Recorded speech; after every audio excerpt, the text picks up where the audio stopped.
ఏంటి పప్పి బుక్కులు పక్కన పెట్టుకొని చదవకుండా ఏం ఆలోచిస్తున్నావు? ఏంటి అక్క దయ్యాల బట్టలు చల్లగా ఉంటాయి కదా, ఎవరు ఉతుకుతారా అని ఆలోచిస్తున్నాను. ఈ ఆలోచన ఏదో చదువులో పడితే చాలా బాగుంటది.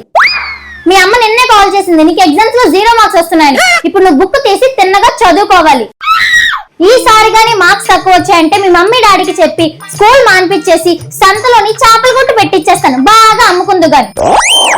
నీకు గంట టైం ఇస్తున్నాను, ఈ లోపు బాగా ప్రిపేర్ అయ్యి అన్ని నేర్చుకో, లేదంటే నా సంగతి తెలిసిందేగా. ఓకే అక్క. 1 hour later.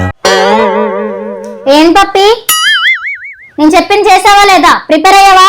ప్రిపేర్ అయ్యాను అక్క. ఏది ఏం నేర్చుకున్నావు చెప్పు. చేపలమ్మా, చేపల ఫ్రెష్ చేపలమ్మా. రండమ్మా, రండి, రండి, రండి. చేపలు బయటలో రొయ్యలా. అంటే ఫిక్స్ అయిపోయావు అన్నమాట, చదువు మానేసి చేపలు అమ్ముకుందామని. బాగా ప్రిపేర్ అయ్యాను అక్క. నీ అల్లరి నేను భరించలేకపోతున్నాను తల్లి, నీకు నచ్చింది చేసుకో.